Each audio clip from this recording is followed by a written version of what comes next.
Tell them to adjust the prompter here, bro. We're now into our Beyond the Headlines segment, where we provide review and analysis of the big stories on this edition of the program. A special interview, an exclusive interview with the CEO of the Citizenship by Investment program here on the island of St. Lucia. Beyond the Headlines is brought to you with the kind compliments of St. Lucia's #1 telecommunications provider, Flow. Coincidentally, the immediate former workplace of my next guest who will join me on the platform shortly, Mr. Claude Emmanuel. Stay with the broadcast. A little later on, we'll present you with exclusive copies obtained by Good Morning St. Lucia, or shared with Good Morning St. Lucia, on a court injunction issued in the growing hair debate. The courts here on St. Lucia requesting of an institution that with immediate effect they should reinstate a student who was denied entry into his classrooms because of his hair. That student has since gone back to class and is expected to attend class again today. We'll share with you that injunction in its entirety, and then we'll get reactions from two sides of the spectrum this morning here on Good Morning St. Lucia, Vibes at Sunrise. Joining me shortly, the CEO of the Citizenship by Investment program, Mr. Claude Emmanuel. Quite a discussion that we have in store. Claude holds a BSc in Economics and Business Management from the University of the West Indies and MBA Marketing from King Graduate School. He's also a certified project management professional, a PMP, and a business professional in the area of marketing. Prior to his current appointment, his former roles included the Human Resource Project Officer, HR Project Officer of the St.Lucia Electricity Services Ltd. He also served as the General Manager of Radio St.Lucia Company Ltd.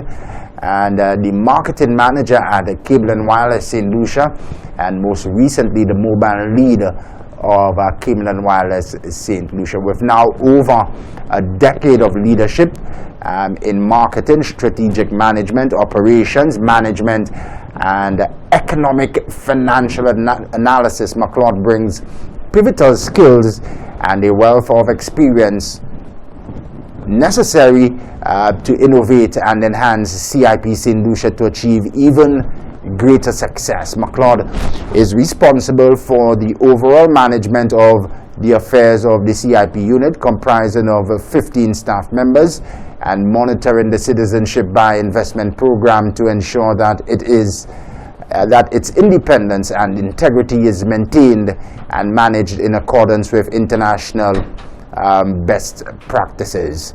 I think we have Claude on the line. Let's say a warm good morning and hello. Thanks for waking up early, Claude, and thanks for joining us. Good morning.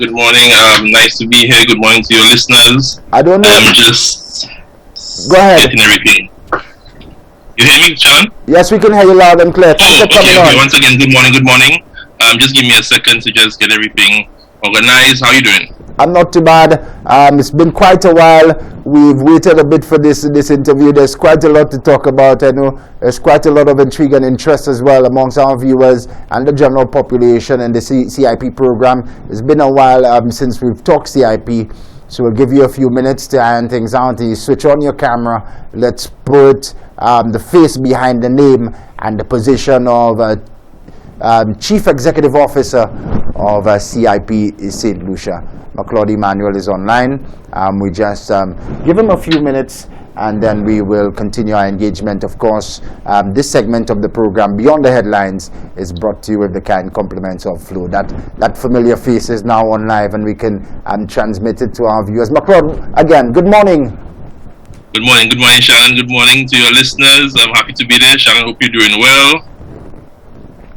Been a long time. It's definitely been a long time. Quite a lot to talk about, my technical producer. So let's roll right along with what's on the schedule menu for Claude. this morning. Definitely, we seem to be having some issues with the prompter at this particular time. So just bear with us, viewers. It's live television. Lots to talk about. Let's kick off, McCloud, with your analysis. It's been a good few months on the job. How has it been? It's been a very rewarding first 6.5, 7 months. It's been with its share of challenges. As you would know, the invasion of Russia into Ukraine has caused a reaction by the global community to sanction Russians, and the CBI industry is no exception. So coming from a year where Russians were in our top 5 most demanded territories, to now not having Russians, so definitely impact us. However, we've seen some growth in new and emerging territories, so that's always welcoming for us, and we continue to push through. Excellent. We talk about Russia in just a bit. We want to talk about the new projects that are on the horizon. It's just quite unfortunate that all the research and preparation that I would have done for this interview have just at the snap of a finger disappeared from my teleprompter. But we'll make it across the finish line this morning, no doubt. Yes. Russia, a bit of a challenge. COVID-19 was also a serious challenge for the program. Yes, I mean, ironically, COVID may have been, I think the CBI industry may have been probably the only industry, or besides the pharmaceuticals, that actually experienced a benefit from the pandemic.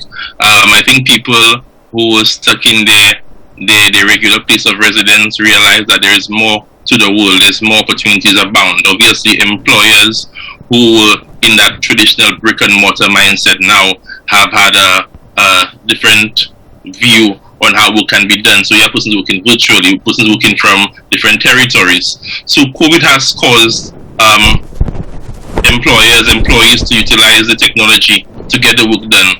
So during the COVID period, funny enough, St.Lucia saw a surge in demand, particularly from North America.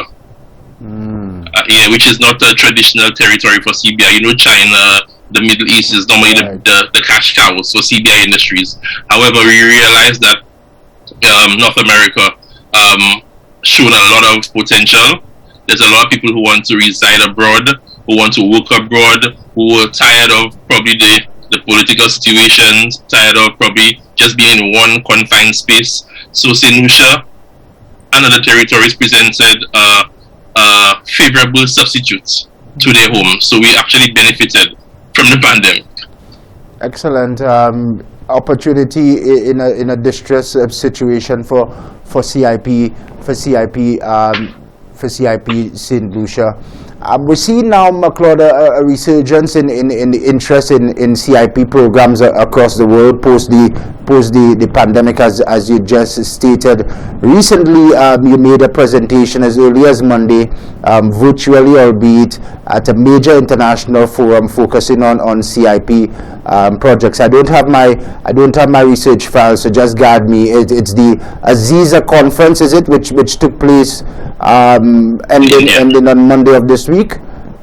In India, yes. In your remarks, you said to your viewers, you said to the audience that our CIP project here on St. Lucia, it is well poised to be the choice for investors, and we are working to position it as the #1 CIP program. What underpins your confidence and optimism? Well, a few things actually, Shannon. First is our due diligence. We as a unit, we strive on the integrity of the program, and the programs, the CIBI industry. I mean, the integrity essentially has a direct relationship with your due diligence, with your compliance, with your ability to ensure that you extract the best talent, the best quality characters from the pool. So that's #1.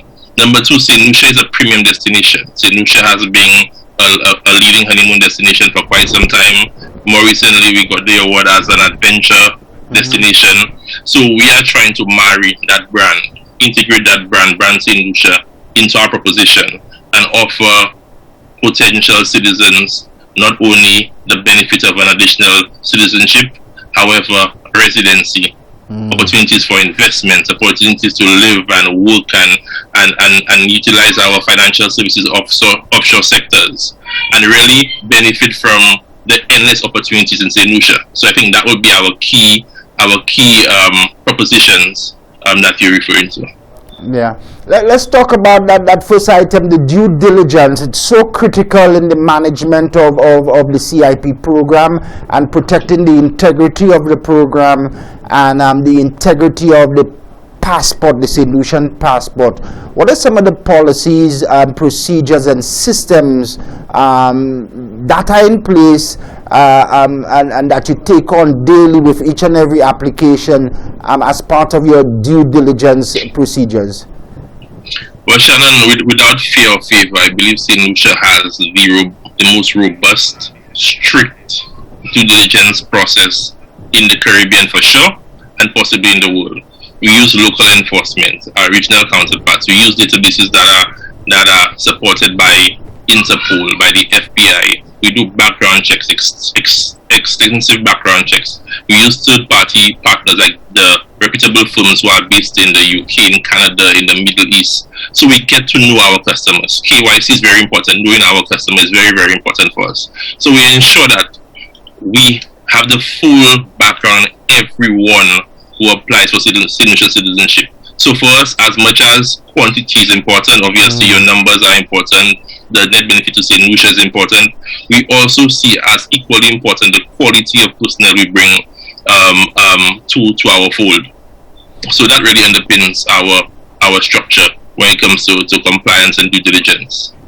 Excellent. I think it would be comforting to a lot of our citizens to hear you say that we have one of the most robust, if not the most robust due diligence. To the point, Shannon, we often get criticized by third parties like promoters and other parties, stakeholders in the industry, that why does St. Lucia ask for this? Why do we ask for that? Because we get to know the person. We need to know your source of wealth. We need to know how you derived at your source of wealth. We need to know your background. We need to know your employment history. We need to know your family history. We need to know if you're a politically exposed person. We need to know the full gamut. So when we issue you a COR, certificate of recognition, and you go and receive a passport from the immigration department, we are comforted that we have selected the right persons to be St. Lucians, and where there may be leaks in our wall, we also do continuous monitoring. So even post your citizenship, we monitor you via open sources, via various checks, to ensure that nothing adverse comes up about you, which can cause your citizenship to be rescinded. Excellent. It's nice that we're talking due diligence now. So let's clarify a few things, because a lot of our citizens, and I know you appreciate it as well, they have the impression that there's some people out there just selling our passports to whoever wants to buy. And once you've done the due diligence, walk us through what obtains as the procedure between you've done your due diligence, you've approved this client, you've approved this application. What's the procedure like before this person can have a St. Lucian passport in their hand, and what are the options available to them in as far as the packages for them to get that passport? Okay, so first let me start at the beginning. Somebody like the prospect of St. Lucia, we have promoters, we have marketers all around the world. They apply through authorized agents. We do the necessary checks, as I mentioned a while ago. We do an extensive research on your background, your source of income, your family history, among other things. You go through the process. Our team makes a recommendation to me in my capacity as CEO. I review the file and then I sign off if warranted, and it goes to the board. So you see the number of layers that we have in the process. Then the board makes the final approval and makes a recommendation to the Minister of Responsibility for CIP to sign off on their certificate of recognition. From there, the successful applicants are issued NIC numbers for the NIC departments, and then proceed to the immigration department to be issued, well, to apply and then be issued a passport. These individuals will enjoy all of the benefits of being a St. Lucian, minus the ability to vote. As to vote, you need to be living in the country for a consistent number of years. So they enjoy all the rights and privileges of being a St. Lucian thereafter. Yeah, they also enjoy some international benefits. For a holder of a CIP passport, you can travel perhaps 3/4 of the world without worry. A St. Lucian CIP passport. Talk to us about the strength of the passport for citizens who may be wondering what's the value of having a CIP passport. Why would somebody want to have a St. Lucia CIP passport? Well, definitely visa-free travel is one of the propositions that we, along with our regional partners, all offer. In the case of St. Lucia, we offer you visa-free access to 146 countries of the world. So you're right, about a third of the world is accessible to you. And not only that, but St. Lucia has a favorable tax regime. St. Lucia has a stable environment. St. Lucia has an environment that is conducive to business growth, and that may be a conduit into getting additional foreign direct investment. So whilst the visa-free access may be favorable to some, there are persons, like for instance, persons who are from North America, Canada, the USA, literally have visa-free access to even more countries than St. Lucia will provide, and they still apply for our citizenship. So I don't know if the visa-free access is such a paramount importance for today's applicants, but definitely there are some benefits to be derived from having our passport. Excellent. How many of the applicants, Claude, that you receive you have to reject outright because they're not legitimate or honest investors? We have a low rejection rate, and the reason is that we have a pre-processing platform. So even before an applicant becomes compliant and actually goes through the process, there's a pre-processing platform where the authorized agent will put in some of the information of the applicant. And where there is any gray areas or the inability to furnish us with the key information, the applicant will not be regarded as compliant and won't move on to the actual stage of processing. So in that case, we have a very, very low rejection rate. I may say between 1 to 3%. Excellent. Or 5 at the most. Excellent, excellent. And what's it costing to obtain a CIP St. Lucia passport, and what are the various layers that one could enter into? Okay, so we currently have 3 investment options. The first is the donation, where a donation is made to the National Economic Fund, which is used by the central government for various initiatives, including infrastructure development, different sports, social safety nets, among other things. That costs US $100,000. Then you have the COVID. Well, you previously had bonds, but during the COVID period, we had special bond provisions called the COVID bonds, which begin at $250,000, and also we have an approved real estate option, which starts at $300,000. And these fees are not inclusive of the application fee, due diligence fees, and other fees that are associated with the application process. Right. How do our fees match up and compete with the other CIP programs in the region, particularly Dominica and Antigua? For the most part, I mean, we are in a competitive environment, so some of the fees are uniform. However, in some regards, we actually have higher fees because we believe St. Lucia is a premium brand, and we personally need to pay for this premium product. I mean, you inheriting a country with a rich history, a country with a stable political environment, a country which has a stable currency pegged to the US dollar, a country which provides 146 countries visa-free. You have a country who has been ranking favorably in the ease of doing business, a country who provides a very healthy financial services and offshore framework. So there's a country which is 4 hours away from Miami, less than 5 from New York, 8 hours to the UK. So definitely you have to pay a premium to become part of the St. Lucian family. So in some cases we are higher than our neighboring territories. Yeah, I asked Antigua and Dominica in particular because they were amongst the first They have been at the CIP game for a long while. What's the collaboration and cooperation like between our islands in managing the CIP and marketing the CIP programs, or is it a you do your own thing sort of approach? It is a competitive environment. However, we do share some relationships. Prior to COVID, there was a CIP, which is a CIP agency that all of the CEOs were a part of, where they would share ideas and work towards having common fees, because you never want to be in a battle or a race to the bottom. And what happens when you're just competing based on price? You have one going low and undercutting and undercutting, and then it comes to a point where the value that you receive is next to nothing. Also, on the regional level, you have the CARICOM leaders who work together, especially with the situation in Russia. There was a lot of collaboration with the prime ministers of St.Lucia, Antigua, Dominica, St. Kitts, and otherwise. So there is some collaboration between the various programs. However, we still operate in a competitive environment, so we still one up on each other, you know. So in St. Lucia, we want to get more for our people. Yeah. Similar to Dominica, want to do the same. Yeah, so it's still a healthy rivalry among the territories. I could understand that, a historic, healthy rivalry among the territories of the Caribbean.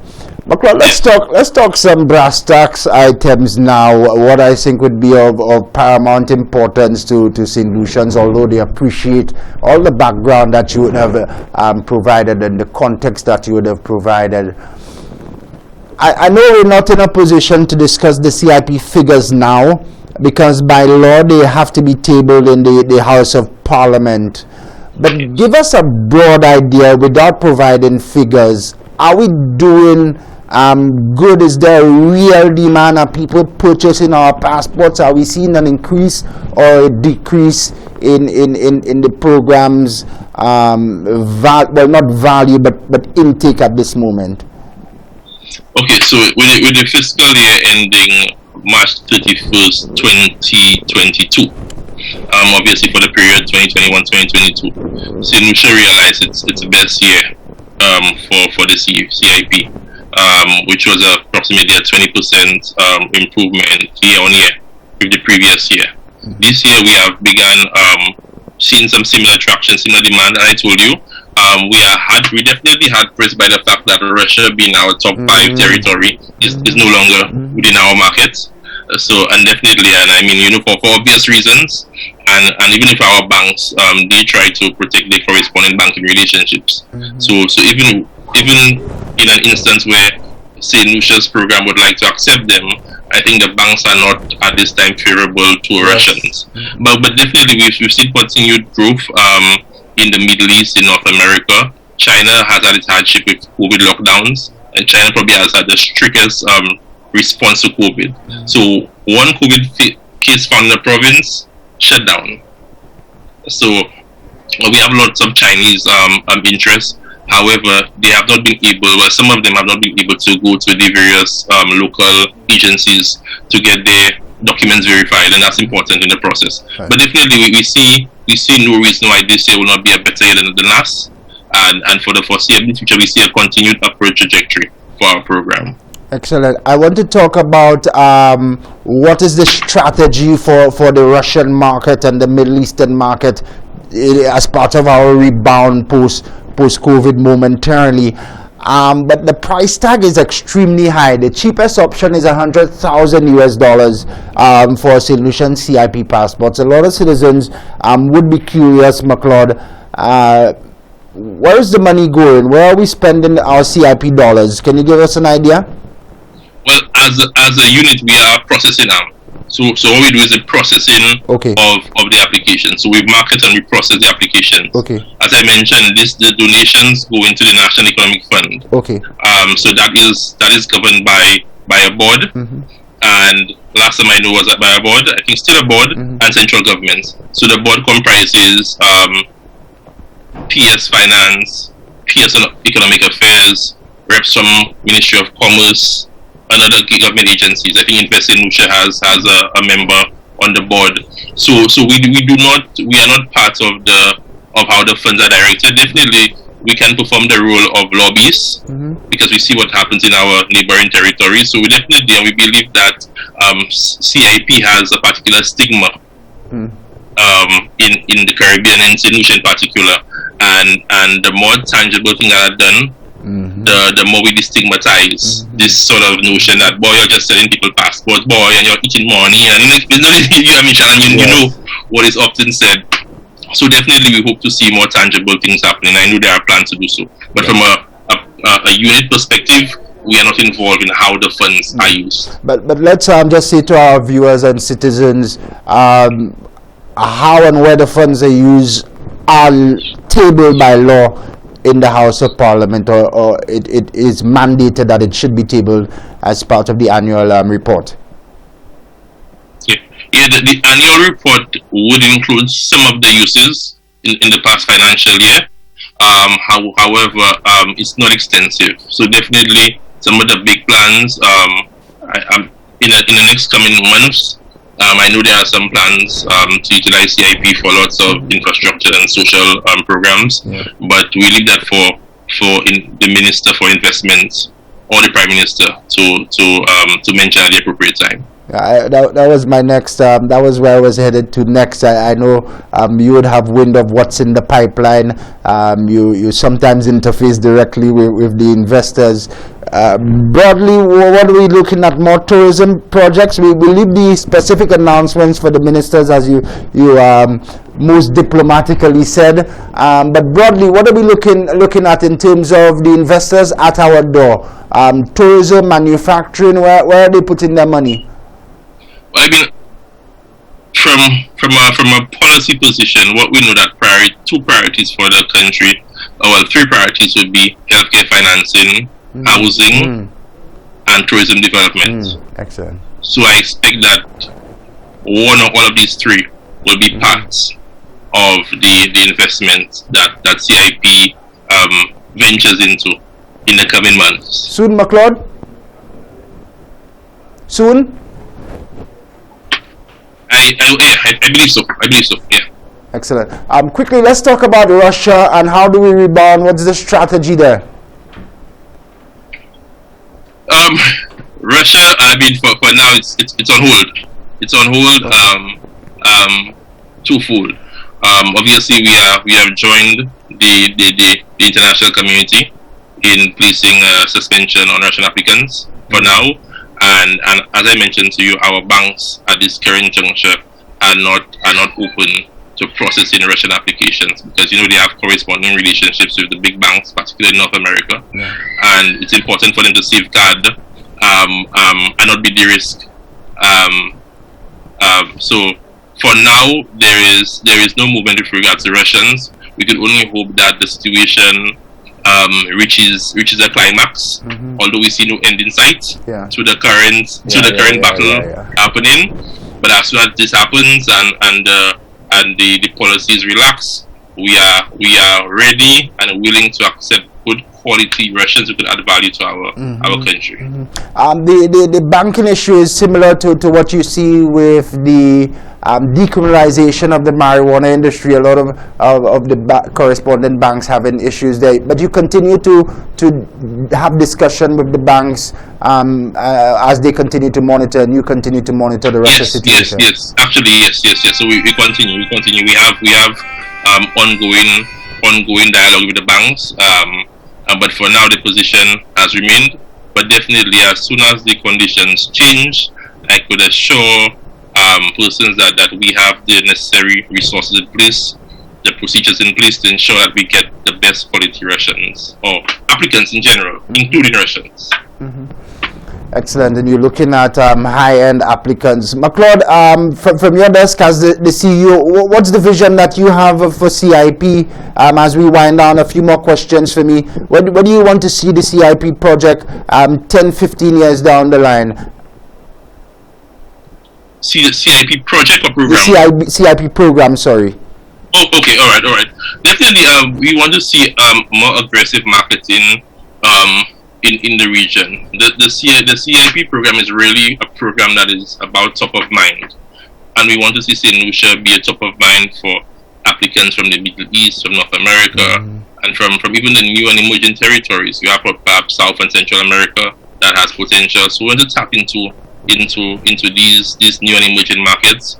We want to generate as much revenue for the country, and we could only hope that the revenue generated redounds to some of the critical interventions needed, so that St. Lucians can feel the benefits from the program and also help destigmatize. Because definitely all of us who look at the program, we're part of the social fabric, and we hear the comments from our friends and our family. So definitely, but we believe that when the tangible evidence of the work that we're doing begins to show, then there will be a different perspective, a different feel about the CIP in general. So that's what I hope for. The good news on the horizon, you expect those tangible results to begin showing soon. Yes, definitely. Even before that, McClaude, what do you say to the people who are still not sold on CIP and they think our passport should not be sold? I mean, this is really an emotive argument. So in some cases, there are people that, you could give whatever empirical study, you could show the number of countries which are involved in CBI programs, from the likes of the UK and the USA, which has their own various structures. You could tell them that we're the baby in the industry, only 6 years old, versus sending kids that's almost 40 years old. You could speak about the benefits to the country. You could speak about we're a small open economy with limited resources, and this is a way to generate sovereign revenue without any debt strangles on us. But it's an emotive issue. So what we really can do is just plow through and ensure that the benefits that are derived from this program is felt by all and sundry, including those who may have their personal views, and hopefully we can cause them to have a reversal in their perspective. But I could assure them that we endeavor to have a very robust due diligence system. We ensure that we will turn down applicants that are accepted by other agencies. And oftentimes these people may even send an email and just show their new passport and say, you see? But that shows you that for us, quality is even paramount, more so than the quantity of our passports. So that's all we can claim, and hopefully that there's a reversal in the thoughts and the perspectives of the program by those who feel that way. Yeah, what will also help in that reversal, McClaude? I know your audience is primarily an international one.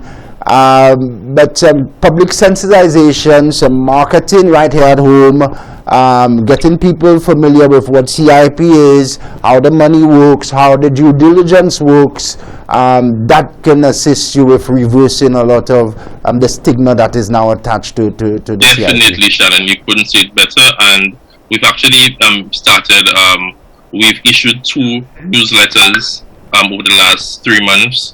We have been engaged in our local partners more now. We've had 2 engagements, one in person and one virtually, and we want to endeavor on some CSR initiatives. So we believe this will help destigmatize and provide information about the program, its benefits to the people.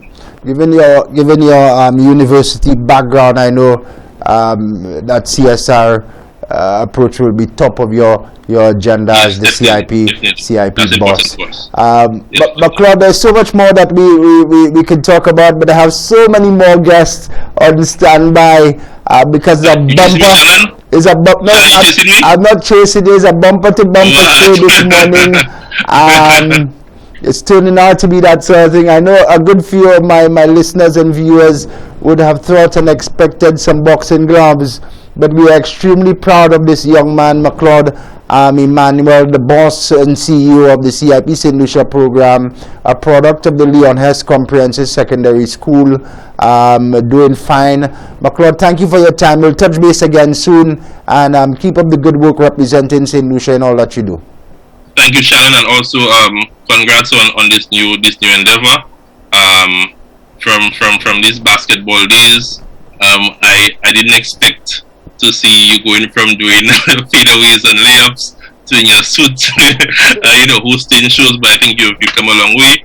and I think the platform is growing, and I'm happy that you invited me to share some information on the program, and wishing you and your viewers a wonderful day, and we'll catch up sometime again. Yeah, you as well, McLeod, but the good thing about basketball, it taught us to always stand tall. I told a lot of guys that we were amongst the first starting 5 lineup, by the way, to win the first championship trophy for Leones after the likes of White Mike walked through the halls and never won. We starting 5, the tankers, that's what we will call. We won the first title. I know Rad Luba would be smiles. Mr. Rupert Ellis is smiles at your achievements. Continue the good work, my good man.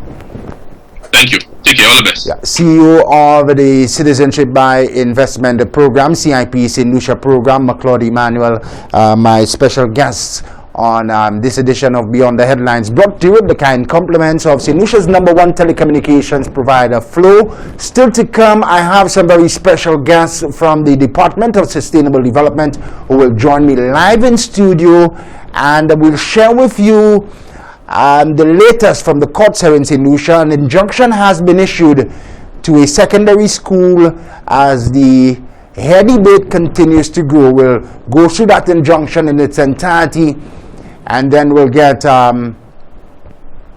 responses from both sides of the coin. Stay with us. Good morning, St. Lucia. It's a vibe at sunrise.